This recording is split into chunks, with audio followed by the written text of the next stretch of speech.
What? What? What the hell is this? Harumph! I didn't get a harumph out of that guy. Give the governor harumph. Harumph! You watch your ass. I see you shiver with anticipation. Let the show begin. Hey everybody, this is David Heretic coming at you with another edition of Reactions, Reviews, and Rants. And tonight! Alright, we're coming back to Soundgarden. Soundgarden Fans FEELIN YOU! Come on now. Here we go. This is a request from Parker Christopher. Parker wanted to watch me react to this song from Soundgarden called Birth Ritual. Now, to the best of my knowledge, I've never heard this song before. Obviously, if I start listening to it and I go, oh yeah, this sounds familiar, I know the song, I'll let you know. That's the truth. You know me, I'm going to be honest with you guys. This was posted by Garden of Sound, nice play on words there, and this video has 519,071 views. It'll get you there. Other than that, there's really nothing else left to say. Link to the original video will be down below in the description for your viewing pleasure at your leisure. Let's get started. What do you say? Are you ready? Are you ready? Because here we go. All right, here we go. Soundgarden with Birth Ritual. Apparently this comes off the soundtrack for Singles, which I've heard was like a pretty big deal for the grunge movement. So, all right, let's do this. All right, boy, let's do this.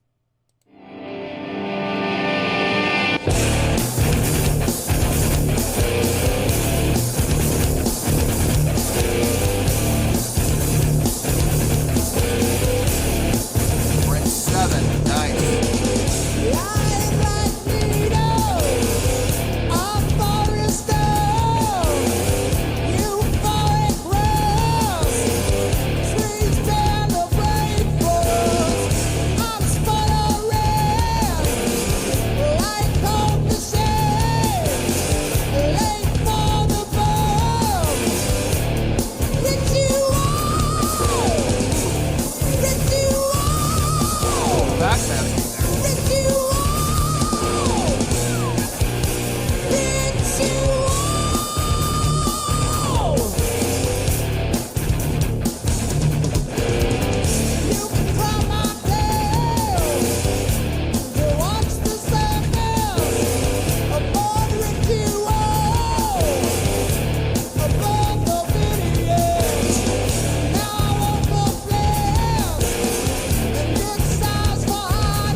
Pause real quick. All right, two things. First of all, they're playing in 7/4, which I love. I love it when bands play in 7. That's fantastic. They're either playing in 7/4 or they're playing in 4/4, 3/4. It's like a measure of 4 and a measure of 3. I call it 7/4. The thing about playing in 7 is this. It's weird at first. It's really weird at first. Like, it takes a little while to get used to. It does. I'm not going to lie. Like the first time I played in 7, I was having a hell of a time counting. I really was. But once you get the hang of it, and once you're able to internalize that 7, this is going to sound weird. 7, in your head, you'll translate it to 8. I know that sounds crazy, but hear me out. There's no difference between playing 7 or playing in 4. There's no difference. It's just you're missing one beat. But it translates, like, once you internalize it, like once it becomes a part of you, and once it just runs like clockwork, it feels just as comfortable. That's what I meant to say. It feels just as comfortable to play in 7/4 as it does in 4/4. I know that sounds weird. And like I said, it takes a little time. It takes some getting used to. But once you do, there's no difference. There really isn't. The other thing I want to talk about is Chris Cornell's vocals. They got on the chorus, which I loosely defining as a chorus, They put this backmasking on his voice. Very effective. Very effective. Is it needed? No, it's not needed. I'm sure his vocal would have been just fine without it, but because they put it on there, it took the vocal to a whole nother level. You know, when engineering is done correctly, it's meant to enhance what you have. It's supposed to bring out the subtleties that are within the context of the recording that you have in front of you. It's like editing with Photoshop. You have this basic photo, right? And the photo looks great. Now the engineer comes in and they adjust the lighting and they adjust this and they adjust that and they enhance the pixel rate and everything like that just to kind of sharpen the blade, kind of like tighten the screws a little bit. Same thing with engineering in the vocals. It's the same thing, or engineering in general when it comes to audio. You're not there to fix things. You're there to take what you have and refine it.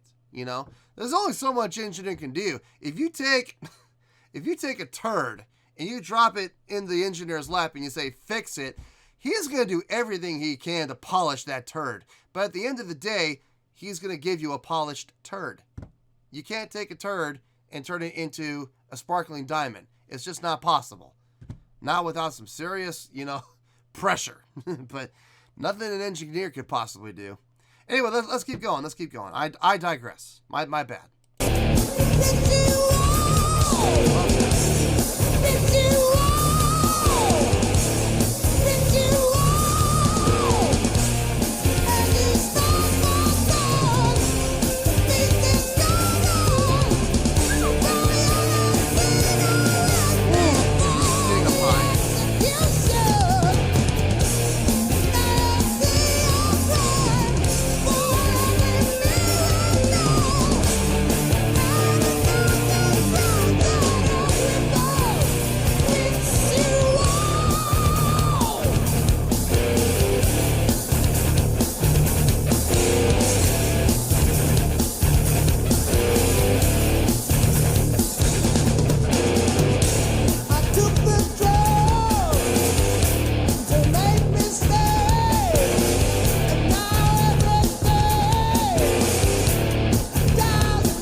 Gonna pause real quick. All right.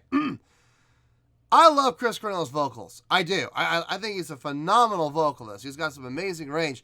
Having said that, he's overshooting his range just a little bit on that break off. Where he's really going up high, but he's sacrificing power for tone, or not tone. Well, yeah, tone, I guess. He's sacrificing a lot of power. He's really having to pinch. He's really having to pitch to get up as high as he's getting. He's not flipping into a falsetto, which I give him amazing props for. He's using a blend voice to get up there, but he's really having to pinch to get it. And that does two things. One, it makes the note sound a little thinner and a little weaker compared to everything else that he's singing. Two, you do that too long, you do it too much, it's going to wreak havoc on your vocal cords. It really is. You got to be careful with that, man. But, I mean, he's still hitting the note. I give him all the props in the world for hitting it. I just wish he could have been able to hit it without pinching so much, because it did thin out the note quite a bit. So, that's unfortunate. But he still hit it, though. And it still sounds good. It just doesn't sound as strong as everything else does. All right, let's keep going here.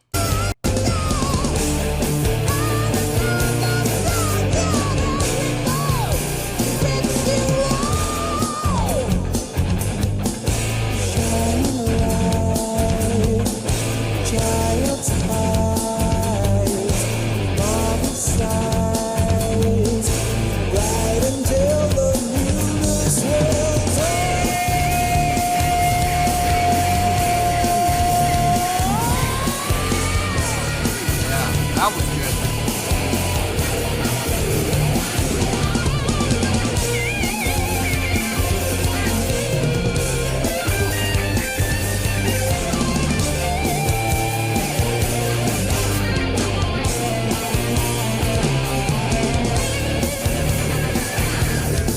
Nice guitar solo.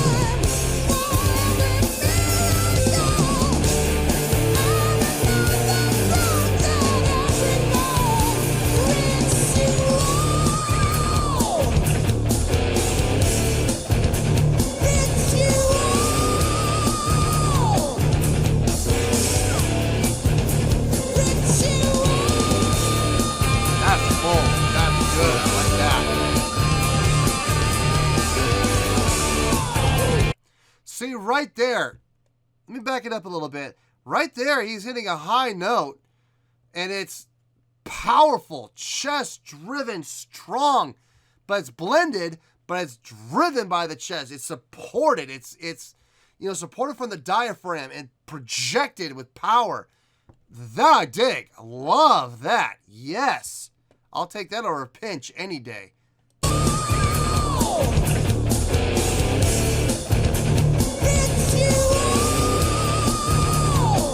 Oh, yeah.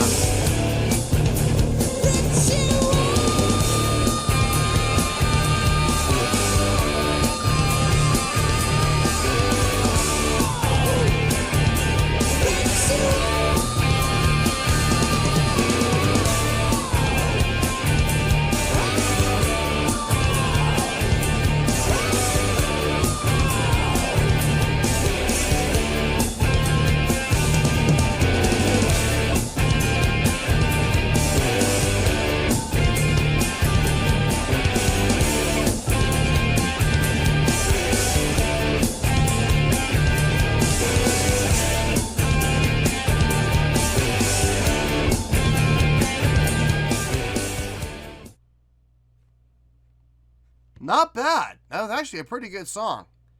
A lot of things I liked. A couple things I wasn't a big fan of, but for the most part, I liked everything.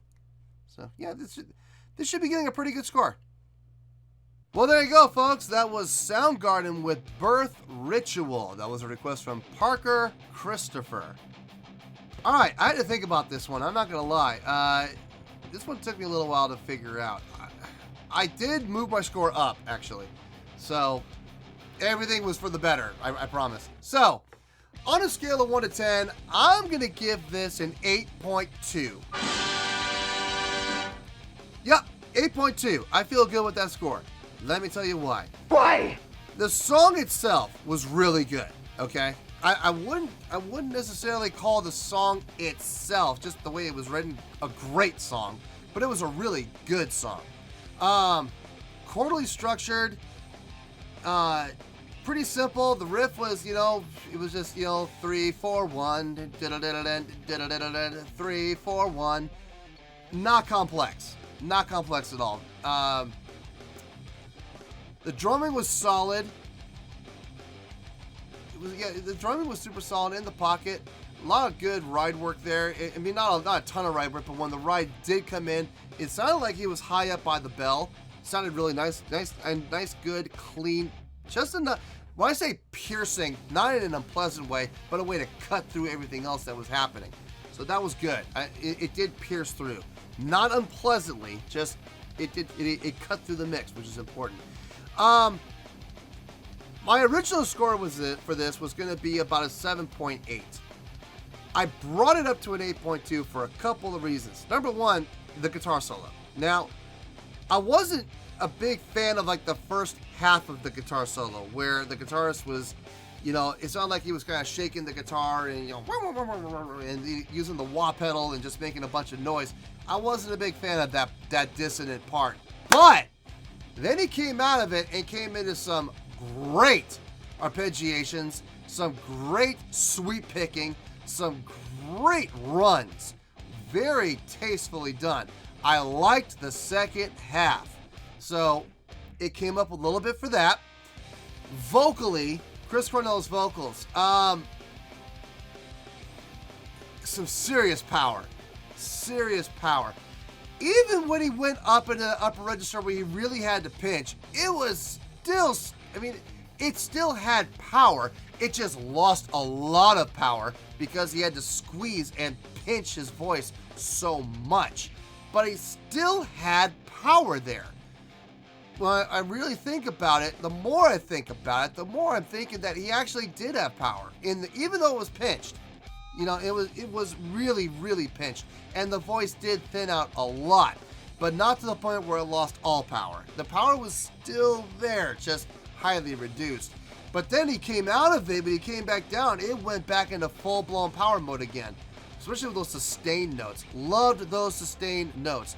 And the way they utilized the backmasking on his voice in certain areas was a nice touch. They didn't use the backmasking through the entire song, just in specific places, and that was really well done.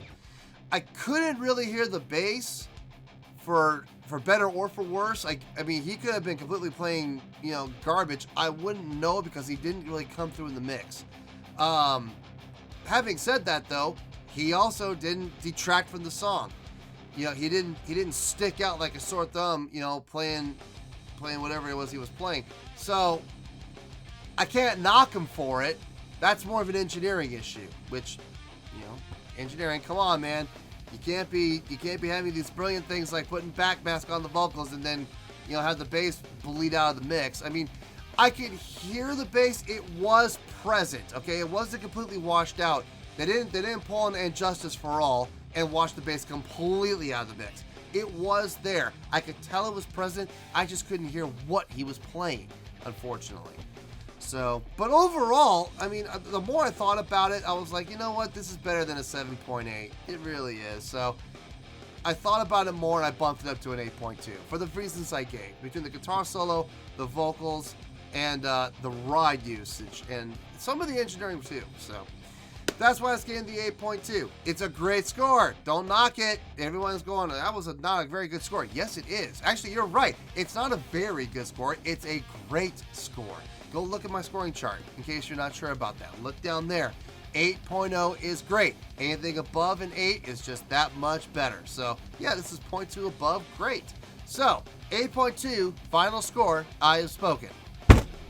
Well, that's going to do it for this edition of Reactions, Reviews, and Rants. Hope you all enjoyed the show. Hopefully I was able to entertain you. If I was able to put a smile on your face and brighten your day, I did my job, and I'm so glad I could do it. If you did enjoy the show and you would like to see more videos like this, feel free to join the fan base by clicking on that button down there. Yeah, you know the button I'm talking about. Click on that button, join the fan base, and become one of us. Now, for whatever reason, if you don't feel like clicking on that button, that's okay. I still respect you. Also, if you did enjoy the video, please feel free to give the video a thumbs up. It will do me a world of good, and it will do you absolutely no harm whatsoever. Finally, if you do join the fan base, you will find a bell down there that you can click on. By clicking on that bell, it will keep you up to date on everything happening with this channel, including when new content gets dropped. So, if you want to stay in the know, click on the bell, and you'll stay in the know.